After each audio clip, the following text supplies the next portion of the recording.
Good morning, Daniel. Morning, Daniel. Daniel, how are you? I'm Very fine, fine. thank you. How are you too? Good morning. Morning. I was wondering which time are we using, but at least we are together now. Yes, yes. In my mind, I was thinking GMT, but I realized that you are 1 hour ahead, but it's fine. Yeah. Yes. Benga, good morning. Morning.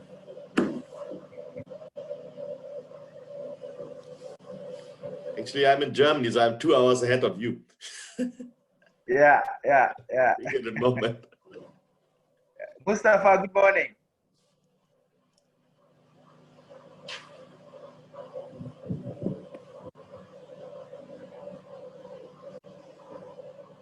Daniel, have we met in Accra? I think so.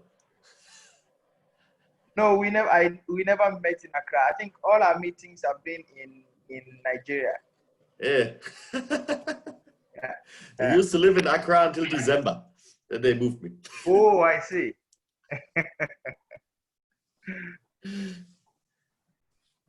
So how is Ghana? Ghana as well. Ghana as well. Yeah, Good to well. hear.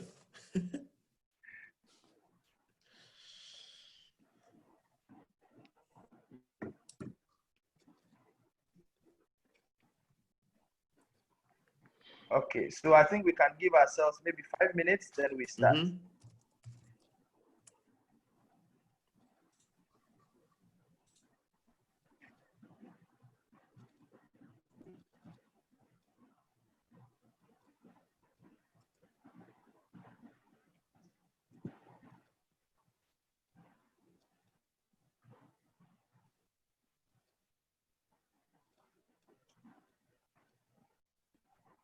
Good morning, Comrade GS.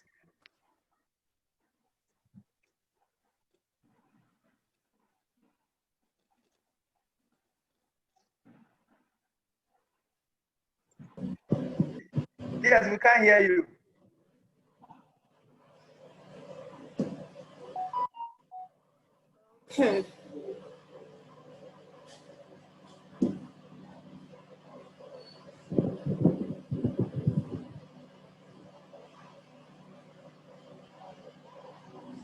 Please kindly check your sound. Yes, we can't hear you.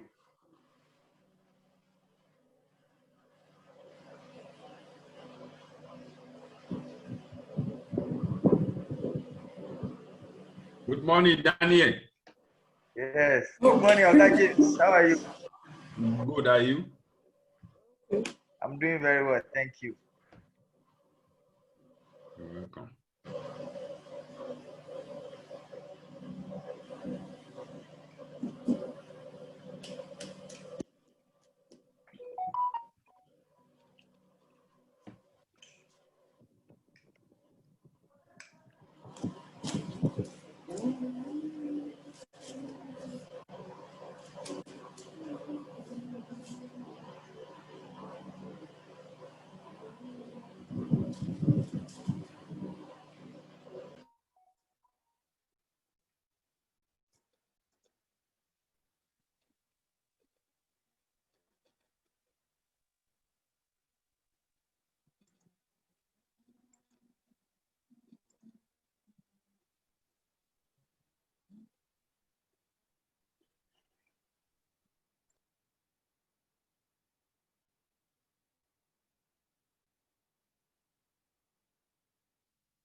Yes, we still cannot hear you.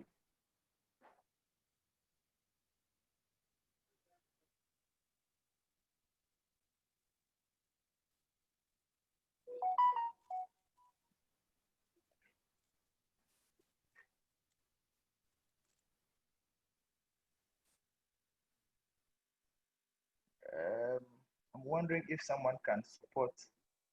I think it's the way that your Hold on. yes.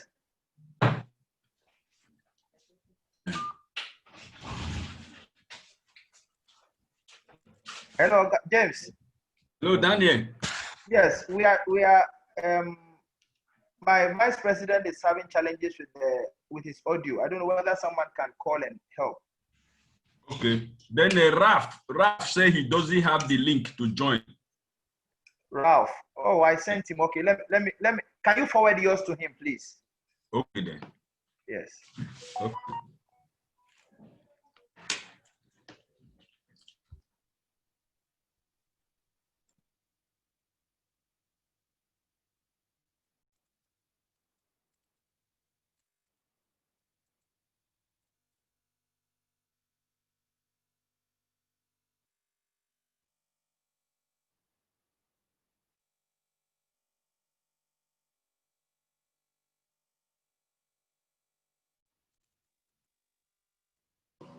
James.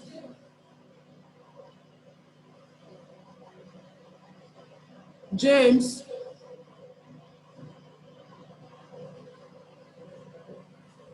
Yes, Atiremi, good morning. I've sent the link to Raf. Tell him to check. Okay. I will do that.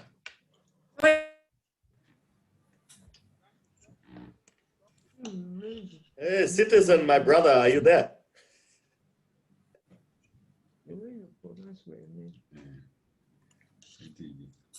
Remy. I can see his name, but I can't hear his voice yet.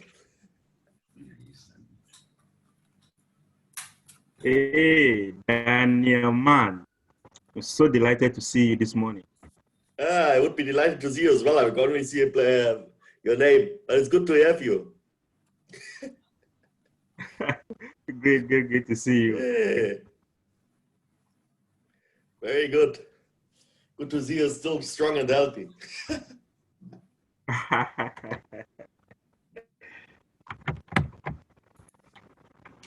Welcome to Nigeria. Thank you.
What I have here, sir, select a microphone. Then under it, I have microphone, many sound virtual microphone.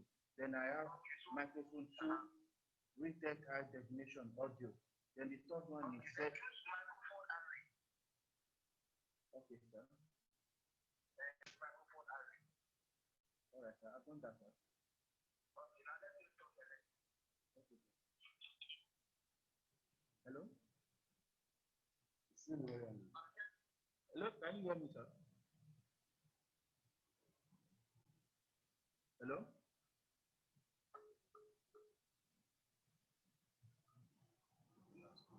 Hello?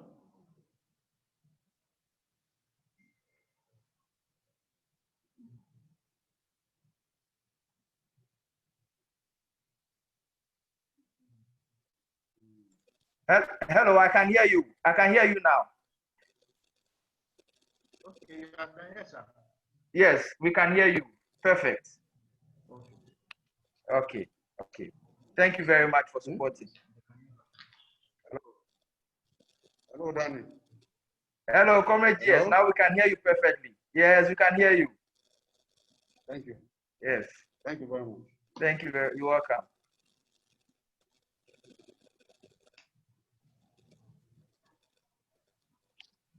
Okay, so we expect 38 people registered, and so far the participants are 19.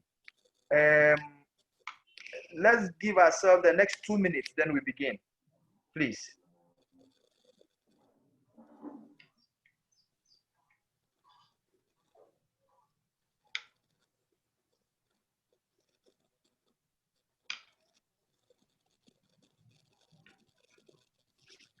How are you feeling? How are you feeling? Are you sure?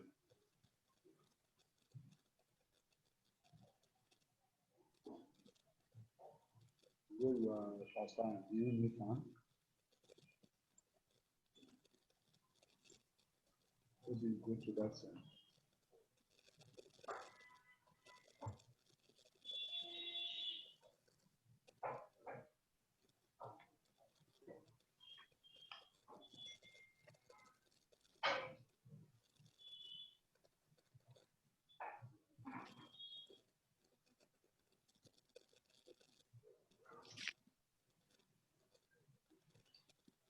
Daniel, Hello. please, do you have how long do you think this is going to last? An hour, 30 minutes. Okay. Yes, yes. Right. I think at this juncture we should begin. Yeah.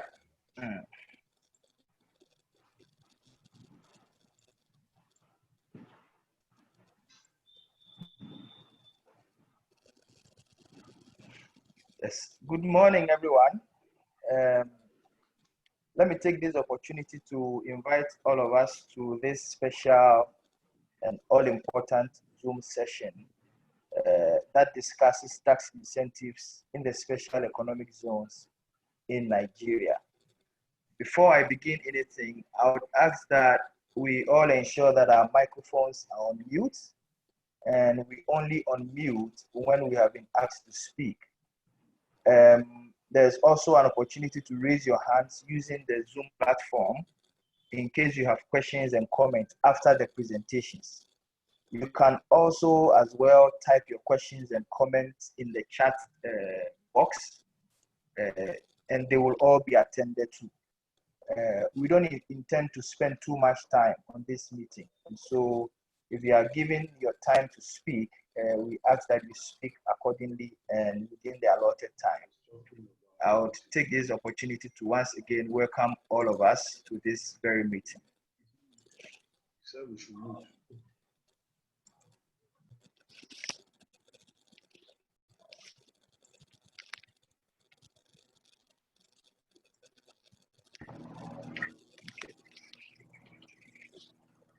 To begin with, in the last few years, PSI and its affiliates, the NLC and CSOs with support from FES, have been working on the issue of tax and the need to ensure corporations pay fair taxes to fund our schools, hospitals, infrastructure, living wages, and other social services. I must say that we moved quickly and evolved from just knowing and then into calling government to take action against illicit financial flows. We have held national, sub-regional, and regional protests all in Nigeria. We have held workshops and seminars and all forms of trainings and meetings. We have submitted petitions and engaged in dialogues. Now, fast forward, we realized how much the government was losing in handing out tax incentives to corporations and multinationals, all in the name of attracting foreign direct investment and creating jobs. A case in point is the special economic zones, where corporations are handed heavy tax incentives. In these zones, workers and CSOs are not just concerned about tax incentives and how much government loses. We are worried about the abuse of workers' human and trade union rights. And so this morning's meeting will look at tax incentives in general, tax incentives in the special economic zones, what the issues are, and what trade unions, CSOs, and other stakeholders must do to bring about change. Thankfully, we have insightful resource persons, trade union leaders, and other support to lead us in these discussions. So to begin with, I would like to invite the Vice President of PSI Global, the General Secretary of NASU, in the person of Comrade Prince Peters Adeyemi, to give us his comments. So, Comrade Vice President, you are welcome. Yeah, thank you, Comrade Daniel Beku. And let me use this very golden opportunity to welcome our distinguished participants to this very important meeting holding at this very critical period in the history of the survival of our great country, Nigeria. There can't be a better time for us to hold this important meeting than now. Now, because as a result of the COVID-19 pandemic that has ravaged not only Nigeria, but virtually all the countries in the world, we are going through serious economic challenges. And it has been confirmed that our economy in this country is going through recession, and that even after COVID-19 pandemic, we are likely to experience a much more bigger economic recession. As you are well aware, Nigeria had to review its annual budget to take on board the crisis of the economic challenges posed by the COVID-19 pandemic. Comrades,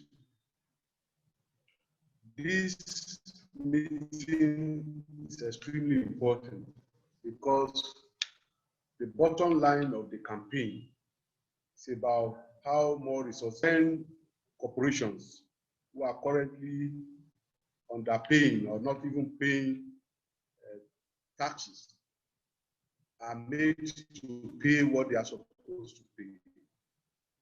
The more resources we accrue to the government, and then from there, government will be able to fund critical sectors of the economy, like education, the health sector, etc., and etc. As a result of the crisis of the economic recession, today we have in Nigeria different anti-people's policies of government directed towards generating resources. And it's important for us to go ahead with this campaign so that government can secure resources from other sectors, other means, rather than imposing anti-people's policies on Nigerians. Just about a week ago in this country, you have had the increase in the electricity tariff, which Nigerians are protesting right now. About a few days back, this government had talked about the total deregulation of the downstream sector of our petroleum industry, which to them means that there must be increase in the price, in the pump price of the premium. So comrades, there can't be a better time than for us to deal with this issue. And I'm happy that Public Service International and our co-sponsors have invested so much energy and resources into this campaign.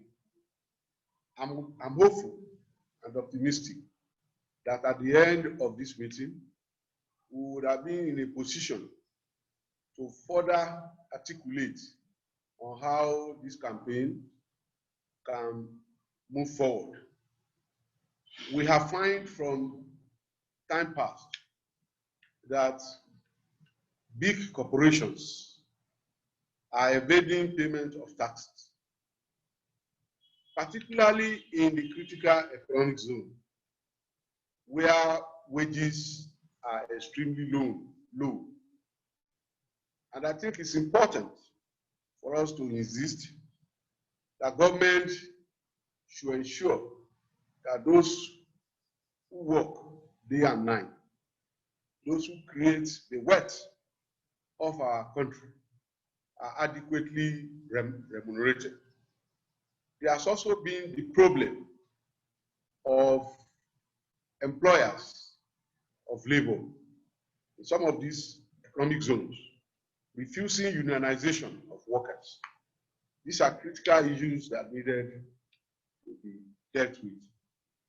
I think we have to, in our effort to move this campaign forward, also put our government on notice that it is a denial of the fundamental right of every working person in our country not to be allowed to join trade unions for the advancement of their welfare and the well-being. It's a direct infringement of the relevant provisions in the Constitution of the Federal Republic of Nigeria.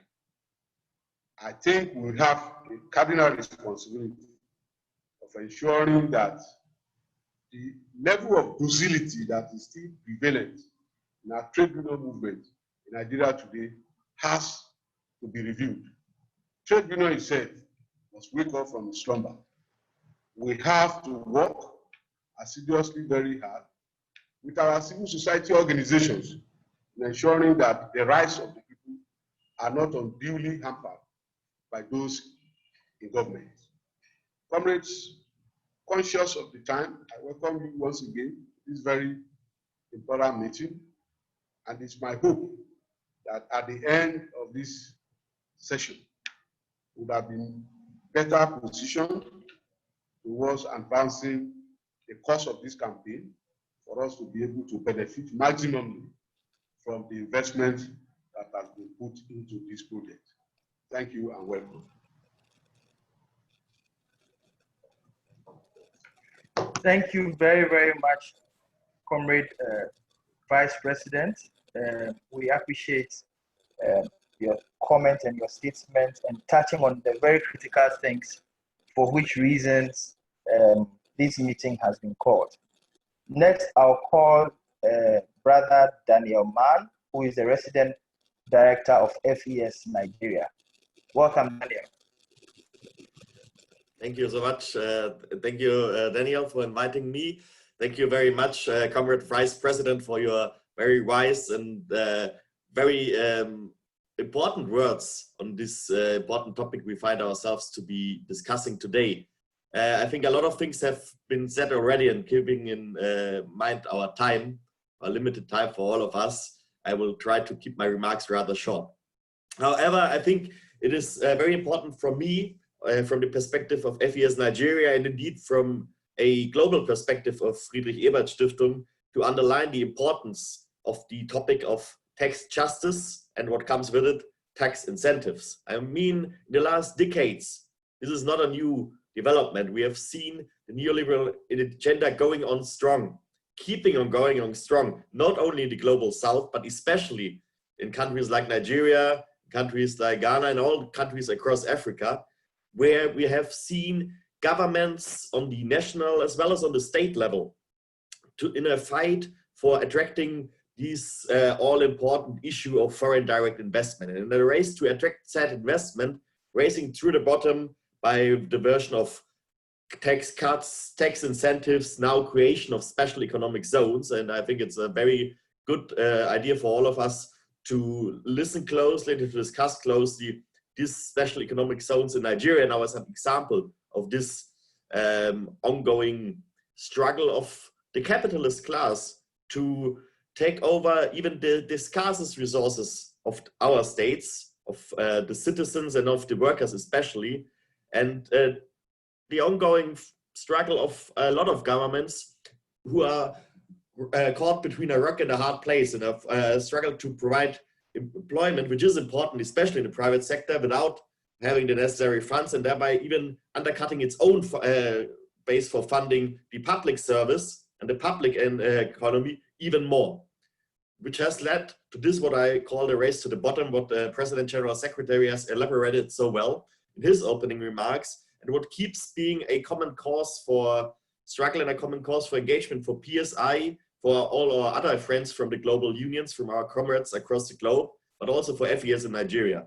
So thank you very much for bringing this to the agenda again, for having this meeting amidst, like our comrade said, this very crucial stage of a global pandemic, which will be inevitably followed by a global downturn in economy.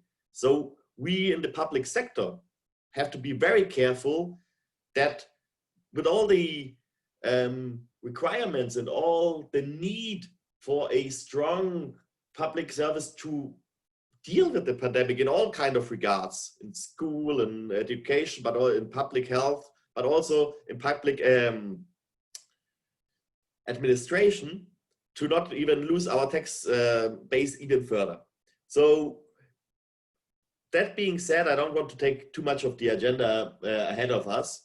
It is important to keep that in mind. It's important for us to also keep in mind that there's only one way, in our humble opinion, to ensure that governments will actually step up to the fight, and that they actually will consider giving even more tax cuts and tax incentives to big and important corporations. And that is if we can organize the workers for that cause, and if we can organize resistance against giving even more tax breaks, and if we can create a resistance against further cutting in the public service. But those two are clearly connected, and I think it is our task to underline that, not only in Nigeria, but on the continental and also on the global scale. So for that, again, thanks to our brothers and sisters from PSI International. Thanks again for our comrades in Nigeria for organizing the Congress, and thank you so much, Daniel, for the moderation of this event. I wish you all a very welcome, very fruitful discussion, a very motivating experience. I have to excuse myself to move on in a few minutes to another program we are sporting on climate justice. So from FES Nigeria, we are all about social justice. There's no social justice without tax justice. So thank you again for having us, and keep up the fight. Solidarity. Thank you. Thank you very much, Daniel, and we appreciate the support we have received from FES so far, and the key points you have raised regarding the issue of social justice and the attack generally, not only in the global south, but also in the north, on public services, on taxes, on workers and human rights. We have been working closely, and we appreciate the support we have received from the leadership of the NLC, led by Comrade Ayuba Waba, MNI. And this morning, he's been represented here by our comrade, who is also a researcher and education officer of the NLC, Comrade James Eustace, to also make a few comments before we allow the resource person to speak. Welcome, James. Good morning, Daniel. And good morning, everybody. Good morning, my president. On behalf of the NLC, I wish to say that our leadership is quite committed to this struggle, and to note that there could have not been any other appropriate time than now to discuss this topic, understanding the concept of tax justice. For us in Nigeria, this is more ideal to be viewed, not against the critical importance of incentive to drive investment and development, but that it should be geared towards delivering the expected benefits for masses, and not to continue to act as conduit pipe, which it has been, especially in practice in Nigeria. In Nigeria, especially through the Tax Justice and Governance Platform, which the NLC is a member of the steering committee, we are committed to the struggle and campaign for the review of tax executive policies and practices. And for us in the NLC, campaign for tax justice for effective public service delivery that is gender sensitive and youth sensitive is no option than what we must engage. For us in the NLC, we are committed to PSI struggle for tax justice for development, especially as it is known today that tax is the most sustainable means of resource for development.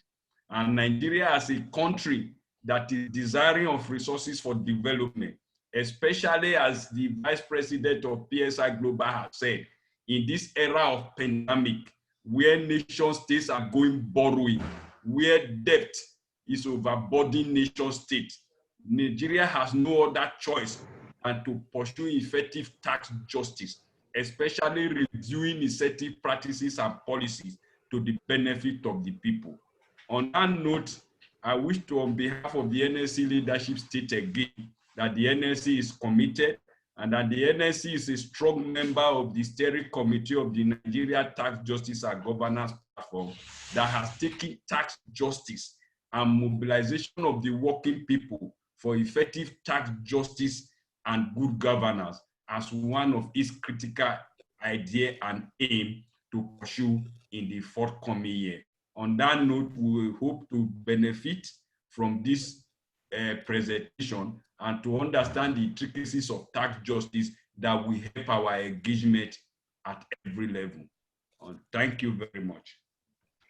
Thank you very much, Comrade James, and thank you for all the work you have been doing in mobilizing workers around the issue of tax justice and also supporting the leadership of the NLC on the issue of tax justice and illicit financial flows. At this juncture, I would want to also remind us that we've been joined by the Regional Secretary of PSI, Africa and Arab countries, Comrade Sani Baba. He would like to make a few comments, I think, at the end of the session. Also to bring to your attention that we have been joined by some of the staff of Solidarity Center, the West Africa office that is based in Nigeria. Would give them the chance at the end of the session to also make their comments. We appreciate the support we receive from all these organizations and personalities. At this juncture, I would want to invite our brother and our friend, a resource person who is a partner of MTouch Consulting Limited, to lead us to understand in the next 15 minutes the concept of tax incentives. Help me welcome comrade and brother Falana Benga Uyebode. Welcome, brother. Thank you, everyone. Good morning, all. It's a pleasure to join in. There couldn't have been better time to speak on this issue than this moment. But before I actually delve into the conversation on tackling tax incentives in Nigeria, I'll quickly give us a bit of a background on the issue of tax incentive in Nigeria. Attempt to localize the Chinese success in Nigeria was what gave birth to the investment in special economic zones in the country.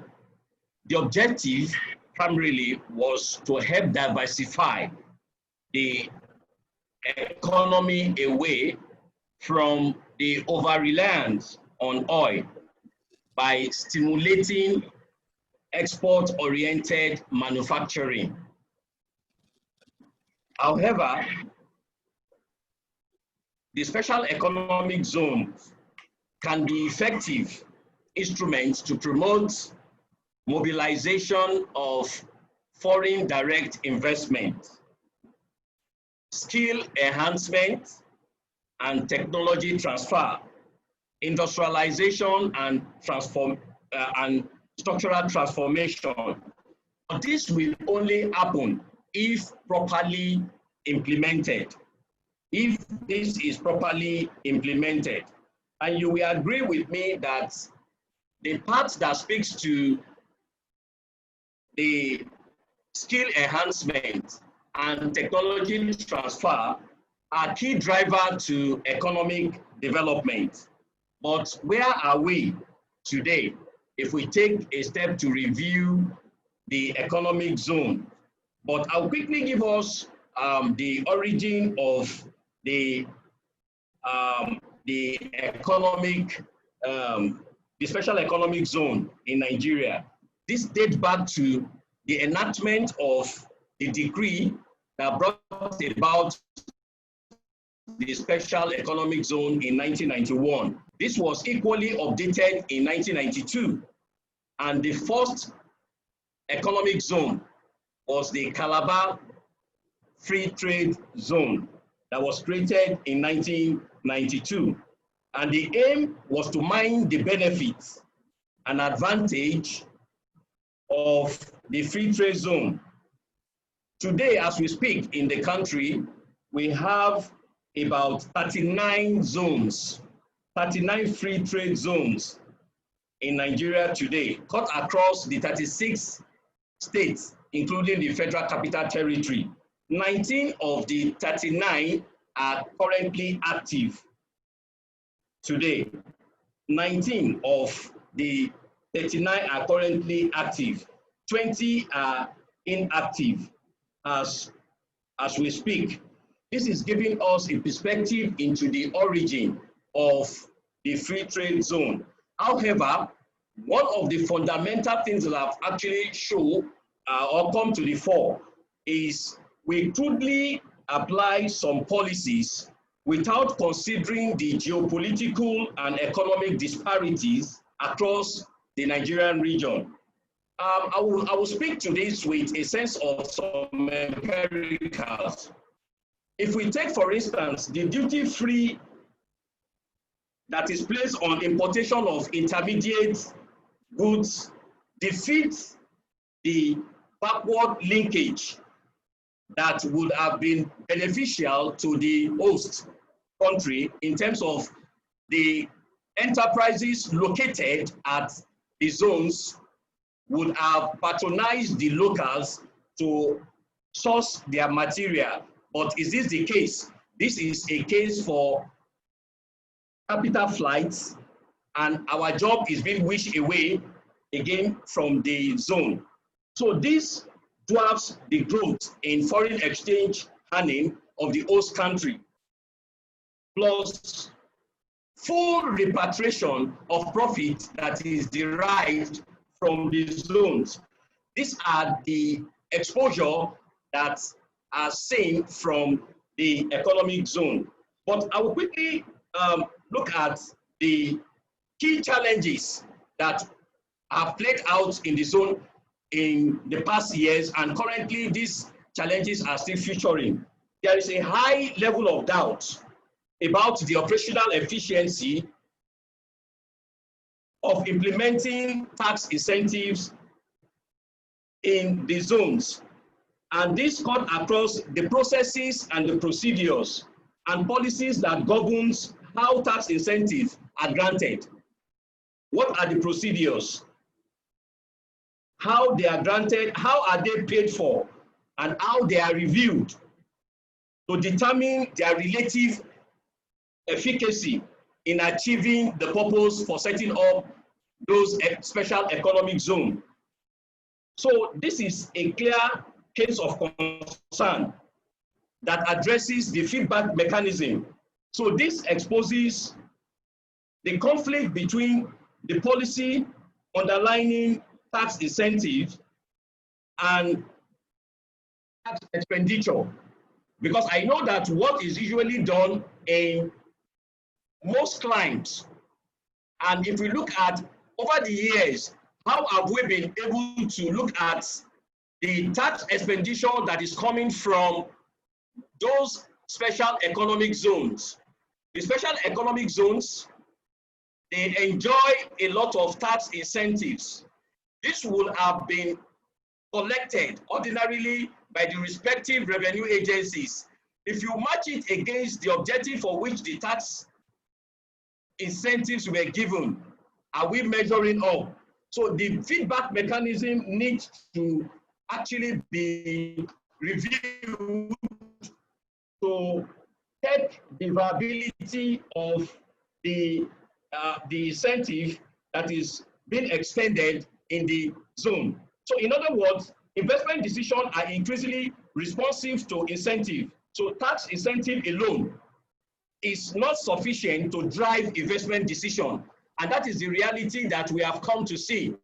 What has happened over the years with the creation of the special economic zones is that we have succeeded in signaturing out the primary responsibility of government to provide social infrastructure that will enable businesses to strive over the years.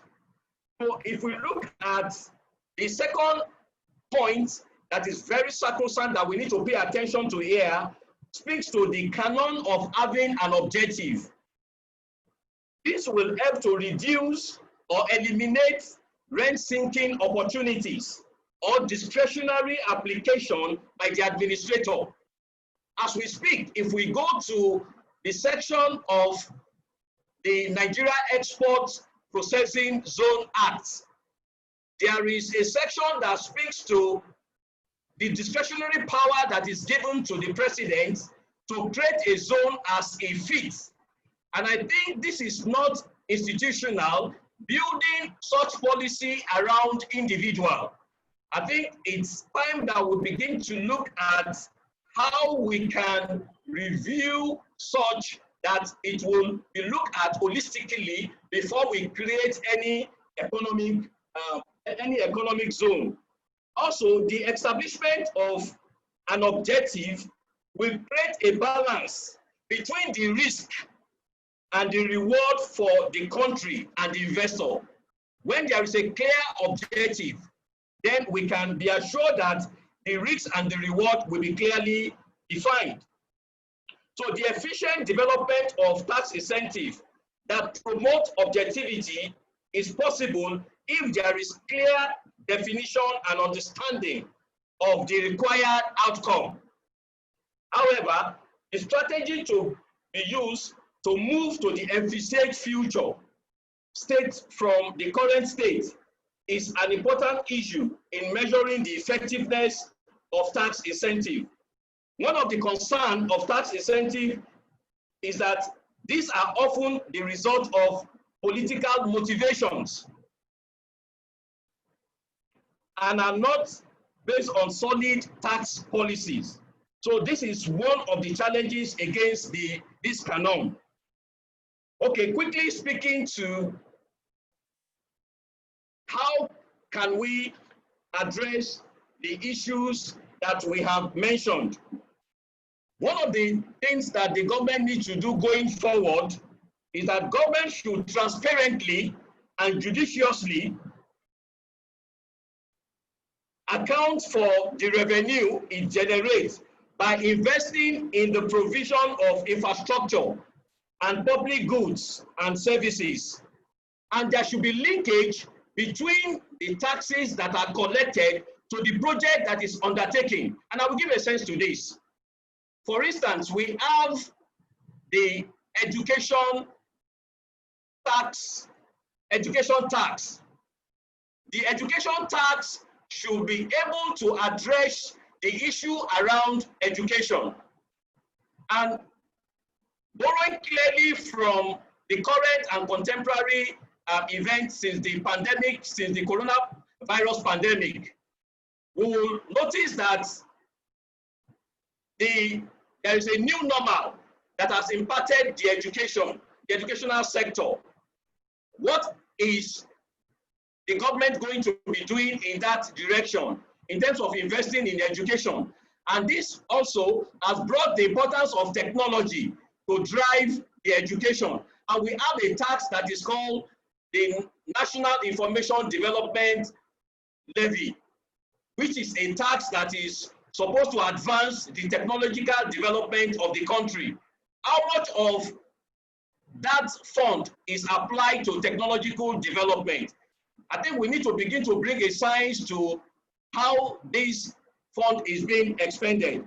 Secondly, there is need for collaboration between and or among all government agencies, tasked with fiscal policy management in the area of the special economic zones. The Nigeria Investment Promotion Commission, the Federal Inland Revenue Service, the Ministry of Trade, the Ministry of Industry, Trade and Commerce, Federal Ministry of Finance, they need to work harmoniously to deliver the services that will enable the would-be investor. So the turnaround time need to be enhanced. And there is an institution that was supposed to be doing this, but they need to upscale their service delivery, which is OSIC. OSIC is supposed to be an institution, a one-stop shop to address the issue around the investment climate in Nigeria.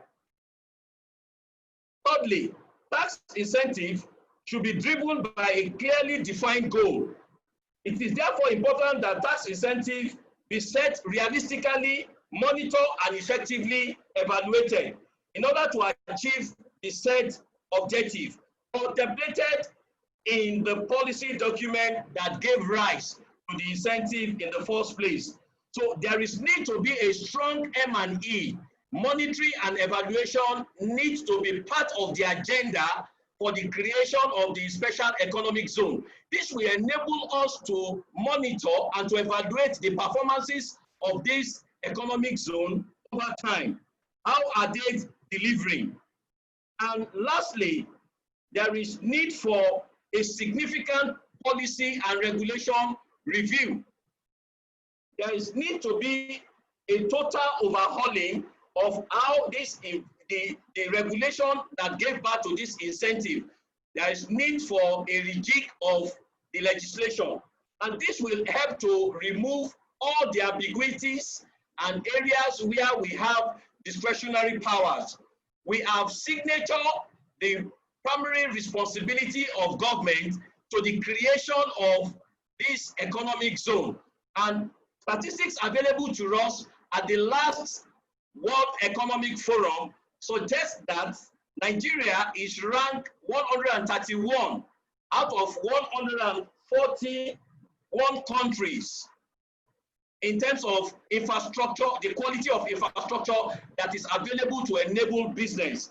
So on this note, I think it is very imperative that there is need to establish a sound legal institution framework with strong and long-term, well-coordinated government commitments in this zone. So the special economic zone should be an integral part of our national development and link to the local economy. If these are put in place, it will help to address the issues around the signaturing of the benefits that we are supposed to mine from this economic zone going forward. Thank you very much. Thank you very, very much, Brother Gbenga, for this insightful presentation. I can imagine that we're pushing you because of time, but that said, you have managed to touch the critical points, and so we are very much grateful. Next is a work we did last year. We managed to engage a consultant to find out, to go into the special economic zones, to do a little bit of research to find out some of the key issues that Brother Gbenga has mentioned, issues of the loss to government, issues of workers' rights, issues of the overall benefits of these special economic zones in relation to job creation, exports and imports, and other related issues. They are very interesting findings. And so to help us do that, we have a brother who is a consultant to the Tax Justice Network Global, also to the Tax Justice Network Africa, We've been working with him for quite some time. And last year, we engaged him to do this work for us. And so to take us through in the next 15, 20 minutes on the findings of the research that he conducted in the special economic zones, we have Brother Mustafa Ndaju, who is the Executive Director of Africa Center for Governance, for Tax and Governance. Welcome.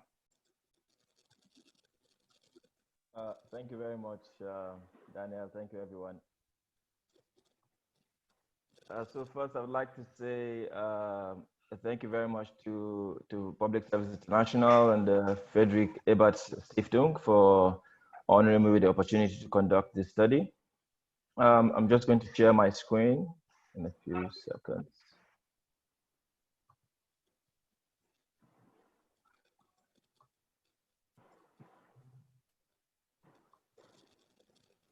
Yeah, so it feels like most of my presentation has already been done by the previous speakers.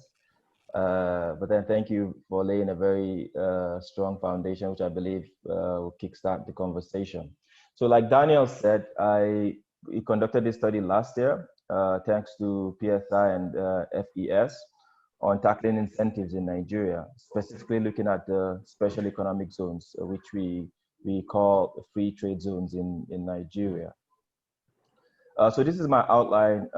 Start with a bit of introduction.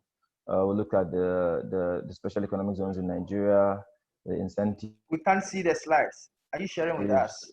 Granted in those zones, the findings of the study. I'm sharing. Can't you see? No, we can't see. Well, I cannot see.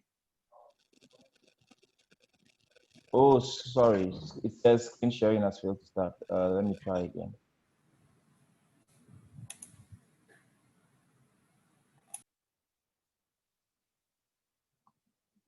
Unfortunately, it's not sharing.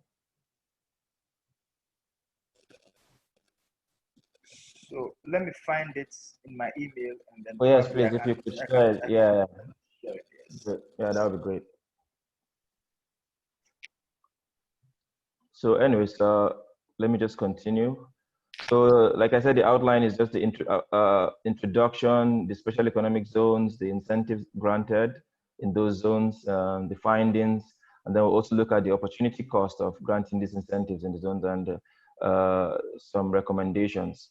Like I said, the part of my presentation has already been made by Benga. So in case I repeat what has already been mentioned, it shouldn't come to you as a cliche, but rather just look at it as a point of emphasis, because we need you to stay motivated to sustain this this conversation.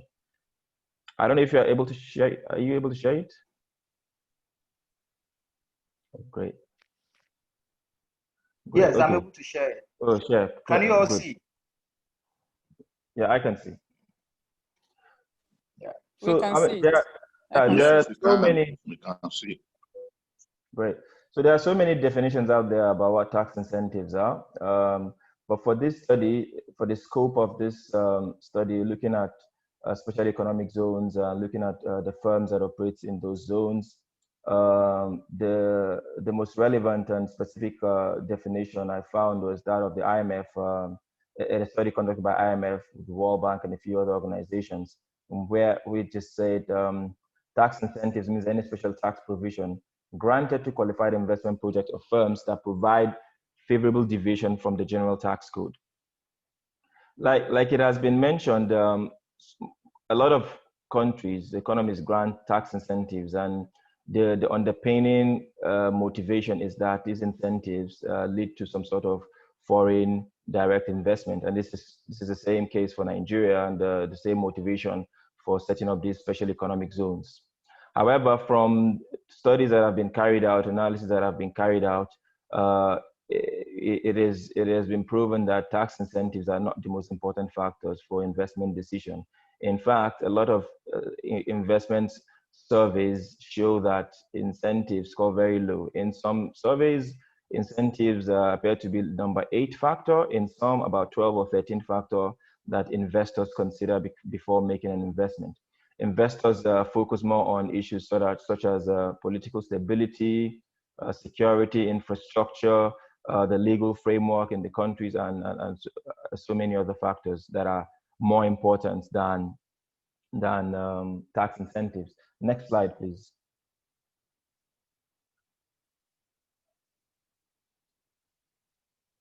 So I believe this have been mentioned earlier by Gbenga. We have about 33 free trade zones under NEPSA. 14 are inactive while 14 are active while 19 are inactive.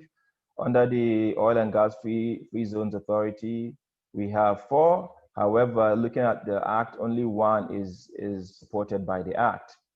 We looked at the countries that are dominant in the economic zones in Nigeria, and they're Britain, China, France, Germany, India, Italy, Russia, Singapore, South Africa, South Korea, and United States of America. And these countries are dominate different sectors, from manufacturing to oil and gas to air services and the rest, as you can see on the slides.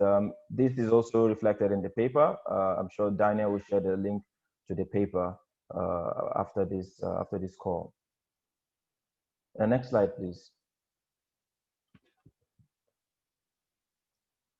So also this has been mentioned partly by Gbenga. So but then let's just look at the first 2, which I believe are the most critical for us to note, that legislative provisions, be it federal, state, or local, on taxes, levies, duties, and exchange provisions do not apply in the zone, which means that you don't pay any taxes whatsoever, whatever it is called, whatever taxes it is, you don't, these companies that invest in these zones don't pay. And you're able to come in with 100% capital, invest it, and take away everything without paying any taxes. And this investment, which, I mean, as we know, come from rich countries. They come to a poor country like Nigeria, invest with that notion that it's going to create jobs and whatever, but then don't pay taxes and are able to repatriate everything back to their country. Can we go to the next slide, please? So this is just an estimate of the losses that I found in the economic zones, some from the calculations I made and some from the studies that have been carried out prior to this study. And this is just these are estimates. Under the NEPSA, special economic zones, realized when I did the calculation of the investment between 1992 to 2015, and this is based on limited information. The amount forgone in tax is about $12 billion US, and I arrived at this figure by simply using the investment figure, the available investment figures, multiplied by the tax to GDP ratio of Nigeria, which is about barely 6%. So just under the free trade zones under NEPSA, this is the amount that Nigeria has lost between 1992 to 2015. Dangote Cement, which is another one of the firms that I looked at, there were 2 plants of Dangote that were given the pioneer status. According to their accounts, which I'm not sure if it's the exact figure that was stated there, it shows that they saved about 103 billion naira in taxes over the between 2015 and 2019 when they enjoyed the pioneer status. And the thing with enjoying pioneer status is even after the pioneer status, it's possible that the spillover effect will mean you're able to save. If you have losses, depending on how you structure your tax payment, even the subsequent years, you may not pay taxes or may not pay anything significant. Other studies carried out by ActionAid also show that Nigeria lost about $3.3 billion to an incentive given to NLNG under the joint venture Shell, Total, and Eni. Another study by ActionAid showed that under pioneer status alone, we lose about $2.6 billion annually, and these are very, very just estimates and not necessarily, because most of these estimates are being carried out by limited information. Next slide, please.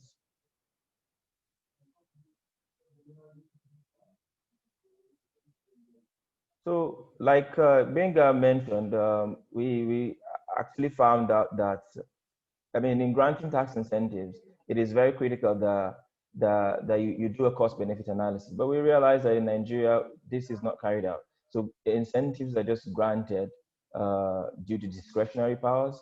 There is no cost-benefit analysis to see if these incentives are going to be of benefit to the country or are only going to benefit the firms that are making the investment.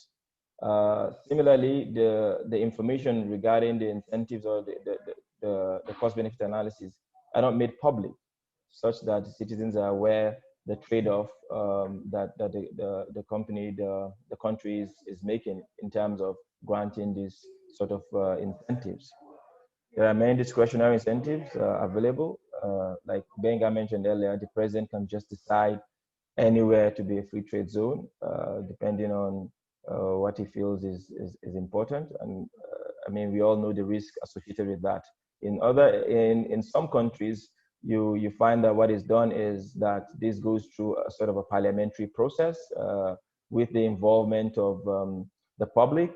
Public hearings are conducted to ensure that these things are scrutinized, but this is not necessarily done in Nigeria. In terms of trade union activities, realize that the activities of trade unions are very limited, and also it was also very difficult to find information regarding how workers are treated in these zones. However, from some of the reports, the conversations we had, there are cases of abuse and complaints by workers in this zone. It is also not clear the influence that the NLC has, although the NLC is doing very well in Nigeria. However, the way the special economic zones were designed, it was designed in a way that the NLC will have little influence. In fact, I was doing a conversation with staff of NEBSA. He opened up to me to say that the unionism is really discouraged in these zones because, in their opinion, it creates, it causes them a lot of problem. It discourages investment. There was a particular case of a Chinese firm that were accused of slave labor. However, they threatened that if it went public, they were going to pull out their investment. So I think at that point, the government decided that the investment was more important than the rights of the workers in the firms that were operating, the Chinese firm that was operating in that particular zone. Next slide, please.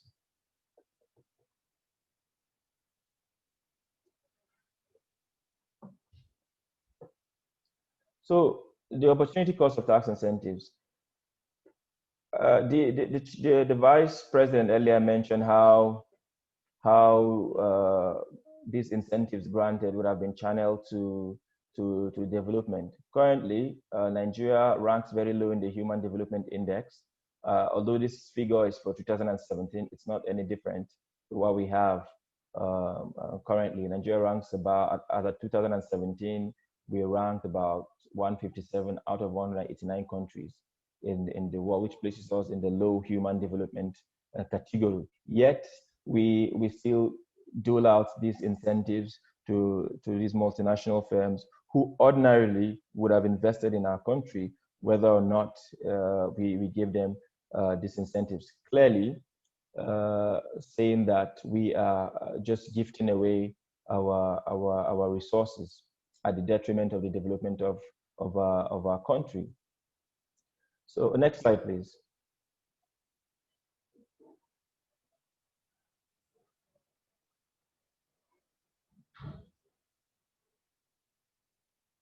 Now, based on the cost of the opportunity cost of these incentives, I looked at the educational sector. Looked at the educational sector to see the implication and sort of the trade-off.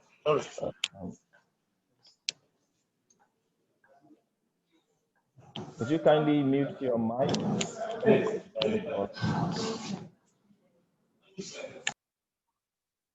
Okay, great.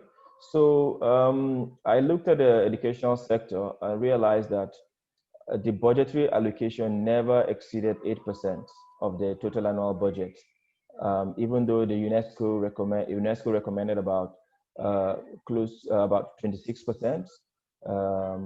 Also, Nigeria has like one of the largest numbers of out-of-school children in the world, estimated between 10.5 and 30 million children. Our adult literacy rate is also very low, about 59.6%.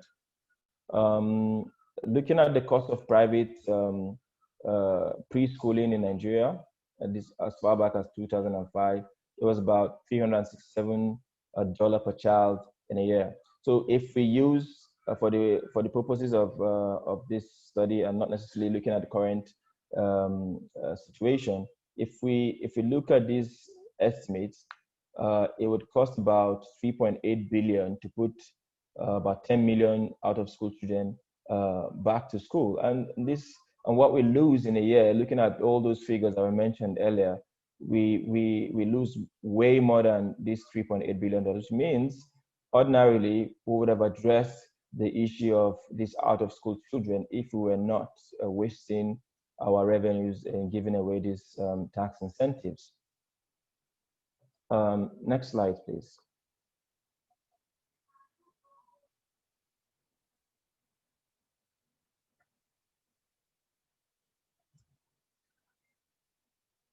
I also look at the healthcare sector. Similarly, the budgetary allocation to the Ministry of Health is very low. It's 4.1% of the annual budget figure. And this is way off the mark from the 15% recommended by the Abuja Declaration. And even the 4.1%, if you look at it critically, you'd notice that you would know that it's not full actual disbursement.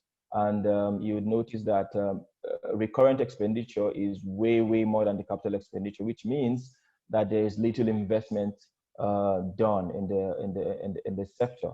And perhaps this is the reason why currently we still have a ratio of 1 to 5,000 doctor to patient ratio is 1 to 5,000. We also have about 5 hospital beds per 10,000 population. This all speaks to poor investment in the public health sector.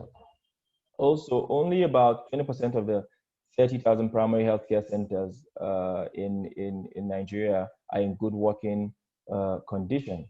Out-of-pocket expenditure, which is money that you spend as a private individual rather than in a public, rather than getting a public service, is very high in Nigeria. If I'm not mistaken, the last figure I saw was over 90%. Okay, there's a mistake in this line. It's supposed to be $2.6 billion. $2.6 billion from the estimates we looked at. Building one primary healthcare center for 22 million naira could actually build about 42,500 primary healthcare centers across the country. That is what we can actually do if we phase out the pioneer status, for example, because the losses that we get from that incentive alone could be able to do this. So this is just, all these figures are just to show you the sort of opportunity cost, what we're losing and what that money would have done for us, looking at how less developed our country is. So yeah, I mean, less than half of the cost of incentives enjoined by Dangote alone could build 1,954 primary healthcare centers. And I want to reiterate the point that studies have shown that whether or not we grant these incentives to these investors, they would have made the investment anyway. So we can almost say 100% be certain that these monies would have been available if we didn't grant these incentives. Next slide, please.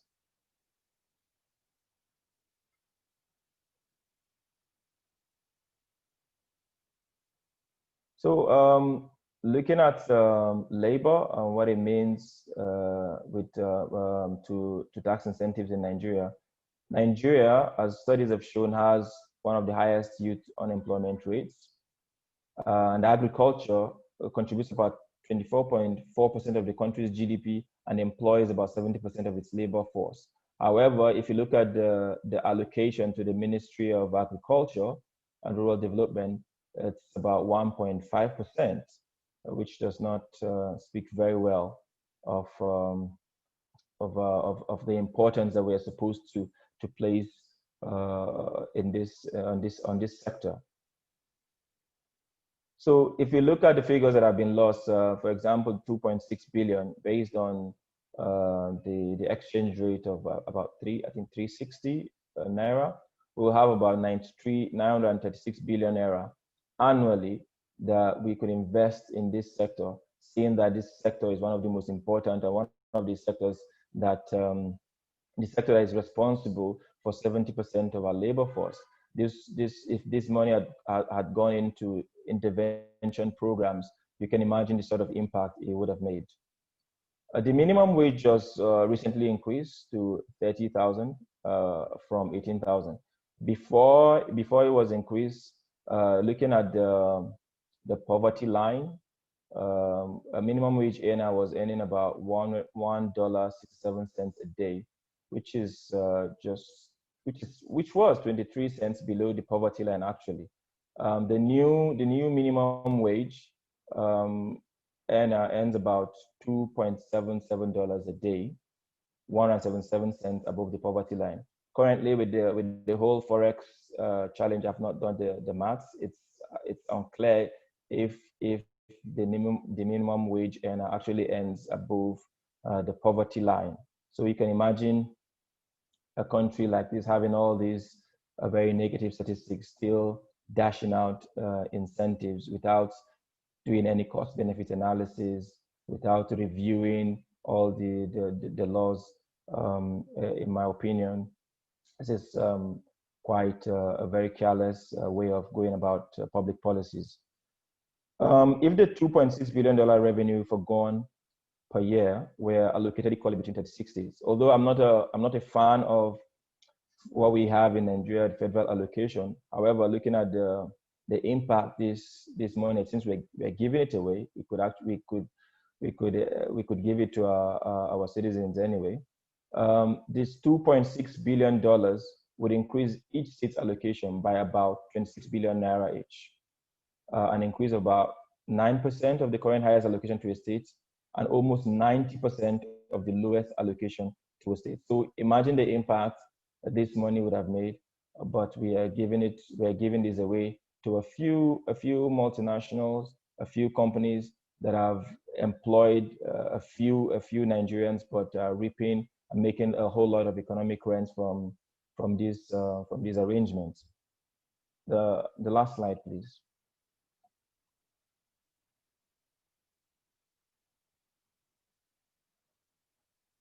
So what should we do to address all these challenges? I believe Benga has mentioned most of this, but I think the most important and the most important factor is that before any country, in Nigeria or any other developing country, contemplates on granting incentives, one basic thing that should be done is to conduct a cost-benefit analysis.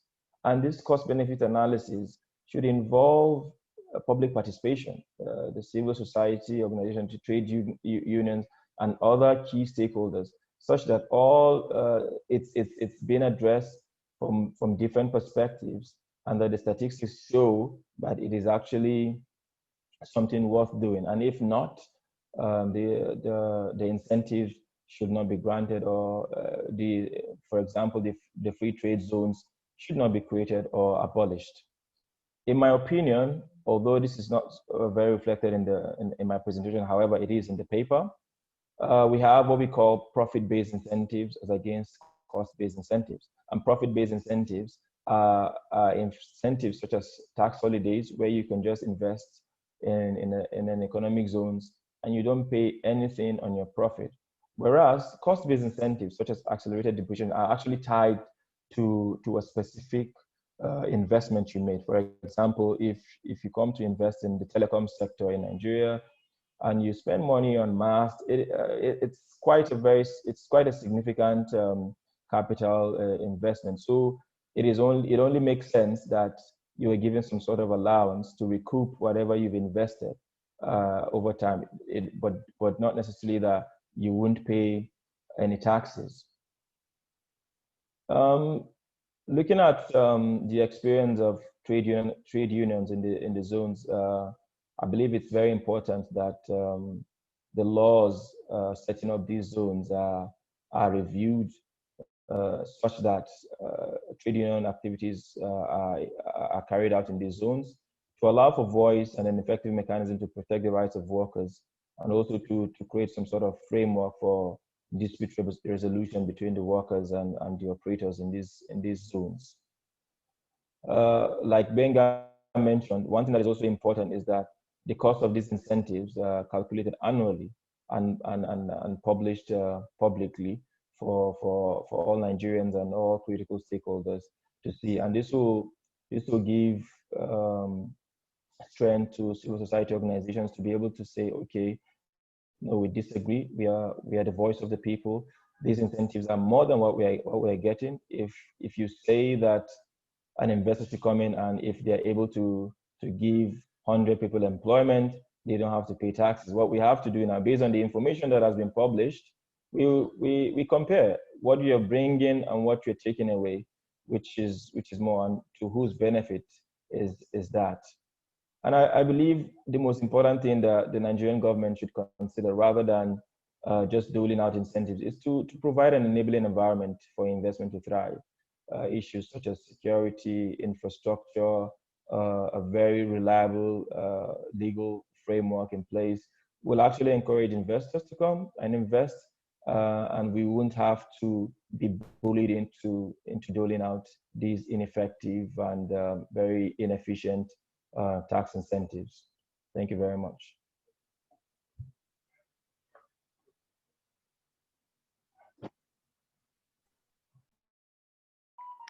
Yes, thank you very much, Mustafa, and thank you once again for such an insightful and thought-provoking research findings. And they really engage and touch on the main issues regarding how much government is losing, that is the opportunity cost, workers' rights, and how these funds we are losing could go into funding, our education, health sector, girl-child education, and other sectors of the economy. I think that I wouldn't want to speak much. I would open the floor for questions and comments. I know that a lot of things are running through our minds regarding the role of workers in these zones and the role of CSOs and trade unions in general.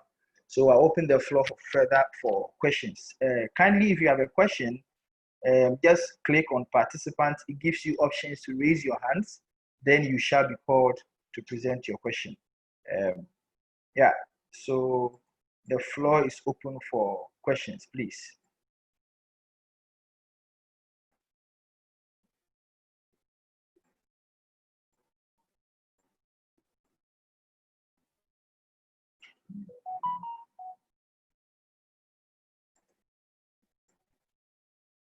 If you have challenges finding that, you can draw my attention, please.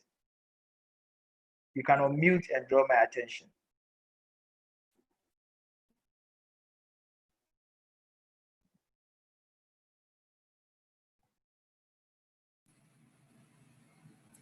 Hello. Hello, James Ajosi. Yes, thank you very much. I really want to go ahead. You have 1 minute, please. Yes, I really appreciate the presentation, and I want to commend the presenters. They actually did a good justice to the topic. The government has a lot to play in these free zones, because otherwise we will just be wasting money away while we need so much money. I think it's a very good thing. I wish there is a way you will have a communication with either representation to the government or I think a government agency that should look at all these things, because we cannot just discuss this important issue and it die off like that. Thank you. You're welcome. Yes. The floor is still opened.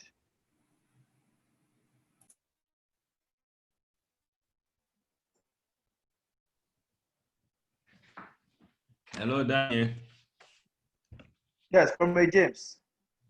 I want to join the previous speakers in commending the efforts of the presenters and note that they've really done justice to the topic, and also to especially make commendation to the last speaker, noting that the recommendations for us are policy acts that will form part of our advocacy campaign. They will help to sharpen our advocacy campaign messages to actually handle and deal with the issue of incentive, especially in the area of legislative review. I wish to commend their effort. Thank you very much. Any other comments?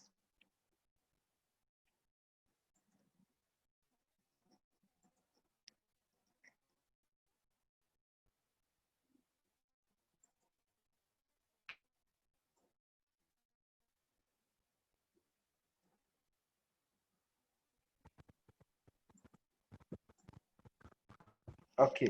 Before this, okay. So, Citizen Tete, please go ahead. Unmute and go ahead. Right. Thank you very much, Daniel, and comrades. Greetings to you all from Ghana. I'd like to ask, based on the presentation made by the last person, what measures are in place by the Nigerian government to ensure that these tax relief given to companies in the free zones and clean follow-ups are made to see how beneficial it is to the youth in particular in Nigeria? Thank you very much. Thank you very much, Citizen Kofi. Kindly mute. Right. Thank you. Thank you very much. Before the questions or this question is responded to, let me find out if there are more. Otherwise, I would want to say that one of the things we intend to do is to develop a policy brief, and we have actually begun the process.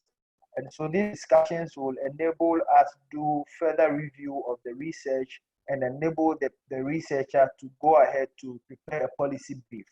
And basically what we want to do with this policy brief, just like James has said, to engage the necessary stakeholders. For example, this Investment Promotion Authority, the Federal Inland Revenue Authority, the Ministry of Finance and Trade. We want to engage all these government institutions to present our views and to ensure, and not just present, but lobby and push for reforms. In some cases, some of these incentives must be removed completely and stuff like that. So that's moving forward. That is what we want to do. And so this will not just be a one-off webinar or a one-off Zoom meeting. We are likely going to schedule a series of them to brief ourselves on the way forward, on the updates, on what we intend to do. We also intend to, apart from engaging these public institutions, we also intend to do some radio and TV discussions, especially knowing that soon, after a year or two, we'll have elections. And so we want to ensure that the issue of tax incentives and tax in general, illicit financial flows, becomes part of the political agenda, so that we have politicians and radio stations or the media in general discuss issues of tax incentives. Basically, that is one part of it. The other part is that this research has also been conducted in Ghana, and the issues that have arisen from this one are the same, situations we are also experiencing. But there's an interesting story. So there was one company that was based in Ghana operating in the free zones area. when trade unions started running activities and organizing and recruiting workers, the company threatened to leave, and the company moved from Ghana into Cote d'Ivoire. Now, what we see is that these economic zones are not just in Ghana, they are in Cote d'Ivoire, they are in Ethiopia, they are in Kenya, they are in Uganda, they are in Tanzania, and other African countries. So what we have to think of in the near future is a sub-regional and a regional approach to reform these so-called special economic zones. Otherwise, we would have companies threatening governments to move out of our countries if we do not give them the kind of incentive they are requesting, especially when they know that they can move to the next country and get a very lower restriction or get more tax incentives. So moving forward, these are some of the things we want to engage in. Let me also alert you that not just have we been joined by the Regional Secretary, Comrade Sani Baba, we have also been joined by the Sub-Regional Secretary of PSI, English-Speaking Africa, and the person of Dr. Evelyn Akech. I'm sure that getting to the end of the session, she will make few comments. Thank you very much. The floor is opened for all of us. Danny, can I just make a comment? Yes, please, Comrade President. Yeah, thank you. I find the presenters must have done an excellent job. I want to say that the recommendations, particularly coming from the last presenter, are really very fundamental. I think that beyond some of those items that you have listed, engaging Federal Ministry of Finance, engaging the Federal Inland Revenue Service and others in Nigeria, I think it is important, if not for the paucity of funds and the pandemic, that we try to do more of these campaigns. And because some of these meetings, some of these consultations are things that happen in the boardrooms. And in most cases, where corruption is prevalent at the level it is in our country, most of these taxes, incentives that are granted based on corruption. And fundamentally, you are not likely to be able to get a review of some of these things if you do them through meetings in the boardrooms. So we need more of advocacy. We need more of the normal struggles that we do, the trade union, the civil society organizations, the campaigns. We need to be more on the streets. And I even think right now, for us in Nigeria, this is a very, but right now, they are looking for the money in the wrong place. Whereas those who are supposed to put money in the economy for government activities to run are being protected through tax incentives. So I think we need more of this advocacy, we need more of these street things, because our governments don't listen most time to boardrooms appeals or all of these research findings, because they also have experts that if you are giving the positive, the experts will come with their fake figures and research reports to counter what you are doing. So comrades, I think in moving forward, we will have to renew our advocacy. We will have to renew some of those things that we do in the trade union movement with the civil society organizations that are partnered with us very well in this country, to be able to put this matter in the front burner at this point in time when government policies are directed against the interest and the well-being of our people. Thank you. Thank you very much, Comrade President. Let me invite Ralph. Ralph. Okay. Good morning, comrades. I especially my regards to Vice President Prince Peters Adeyemi and the host of other participants. I just, without wasting much of our time, just a brief reflection on on the recommendations by the lead presenter, by the last presenter, Mustafa, who did mention the importance of trade unions at the special economic zones. I think with the experience we have had recently with the attitude of establishment towards having trade unions in areas such as this, which of course is backed up by government policies and law.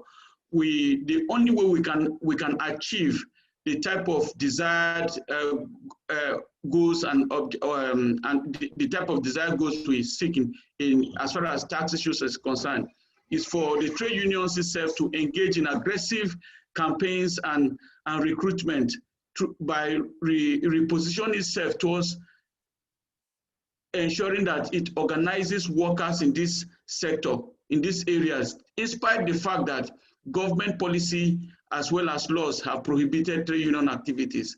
Unions are known for not winning their battles not on the platter of gold.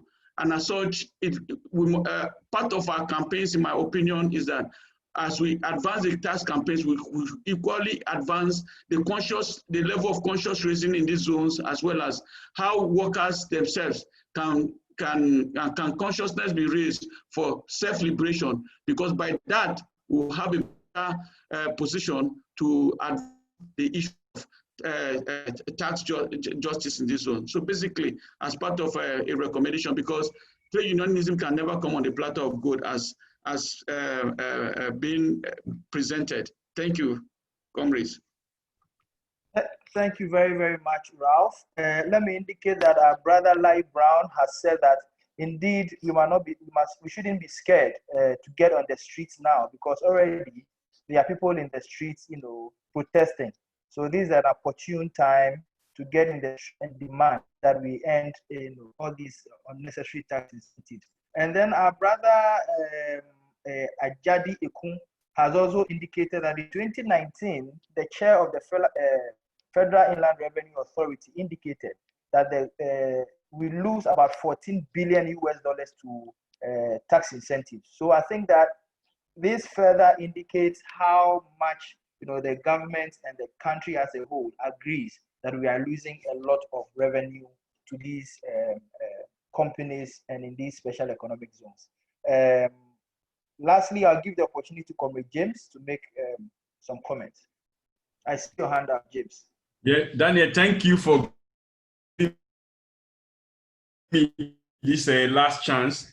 I want to say that as trade unionists and persons who are interested in tax justice work, the presentations today has ready resource to us, especially to intensify our trade union education on the issue of tax.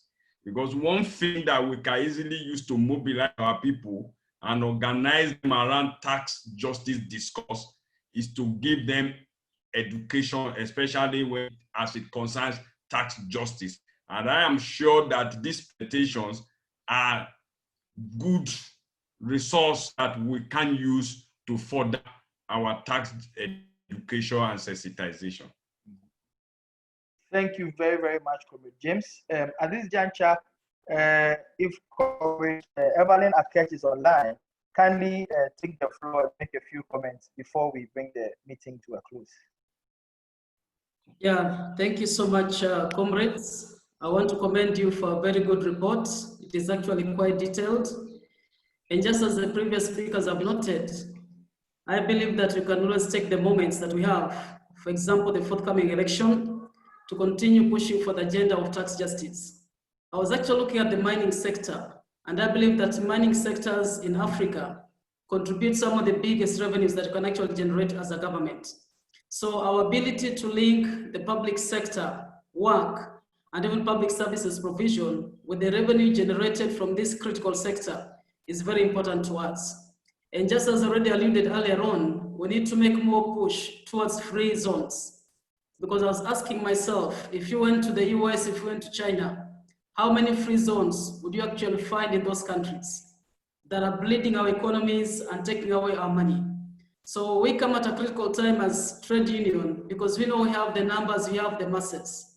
We should be able to voice our concerns, and I want to agree with the Vice President. Some of these campaigns cannot be done in the boardroom. We must go out there, get the community interested, show them the ills within some of these economic zones, and especially in terms of tax incentives, tax breaks, that is making us lose a lot of money. So I want to commend you once again for a good report, and I'm really hoping that we can use this one here to take our campaigns even further and also consolidate our argument in terms of increasing the revenue towards quality public service provision. Thank you so much. Thank you very, very much, Comrade Evelyn, for providing this support and also for your comments. I think that at this juncture, we should be rounding up. There are a few announcements. Let me take this opportunity to invite you on the 16th of September and then on the 18th of September, we shall be organizing a regional and an Africa-wide and Arab country-wide webinar similar to this, and that will be looking at reforming international taxation. So I'll take this opportunity to invite all of you to participate. That said, what it means is that through your email address, which you have used to register for this, I will send you the invitation so that you can effectively participate. Like I said, we are working with all stakeholders, the CSOs, and other trade union organizations, including the Solidarity Center. Moving forward, we should be approaching a regional and a sub-regional, strategy to deal with tax incentives in the special economic zone. Coming year, like Comrade Evelyn had mentioned, not only are we going to look at the special economic zones, we'll be looking at the mining sector. A lot is happening in the mining sector, and we are losing a lot as a continent. So these are some of the areas we have to look at to deal with the issue of tax incentives and illicit financial flows. Thank you very much. On this note, I would want to invite Comrade Remy, who is also a project manager at FES, to make a few comments or share some few announcements before we bring the meeting to a close. Comrade Vice President will also make his last comment before we close. Remy. Okay, thank you, Daniel. I want to join Daniel to thank our presenters and participants at this meeting. I also want to thank our comrade, Prince Peter Adeyemi, the Vice President, PSI Global, for joining this meeting and for making very valuable contributions. The discussion is ongoing. We have resolved at this meeting that there's a need to intensify campaigns and advocacy. I also would ask that as we look at the draft policy brief, I think as part of the recommendation, we should highlight the need for a review of these special export processing zone laws, a review to include the realities of our times, a review in the area of need that workers in that zone have a right to join unions, to form unions, to join unions, so that their rights and their interests will be protected. Anything that contradicts the Constitution, which guarantees the freedom of association, is a nullity. So I think we should strengthen that voice in our recommendation in the preview. Thank you everyone for a very insightful time. We didn't know whether this would succeed, but at least we can say with every iota, without any iota of doubt, that it was a worthwhile time we had at this meeting. Thank you very much. We're looking forward to future collaboration and awaiting the next steps from PSI. Thank you. Have a nice afternoon. Great. Thank you very much, Comrade Remy. And let me, at this juncture, invite the Regional Secretary of PSI, Africa and Arab Countries, Comrade Sani Baba. Thank you, comrades. I told you I'm driving, but I have listened to everything. So I want to thank everyone for participating, and I'm looking forward also towards further collaboration. I'm driving right away out of Abuja now on my way to Kaduna. So, Comrade Vice President, thank you very much. I thank the Solidarity Center, and I thank all the CEOs for having time to be part of this. I wish you all the best. Have a nice day. Thank you very much. And then your final words, Comrade President, before we close.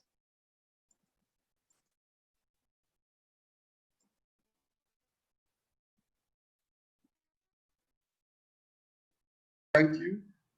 It's just for me to say a big thank you, Danny, to Solidarity Center, to our participants, to everybody, particularly our resource persons that have made very wonderful presentations here today.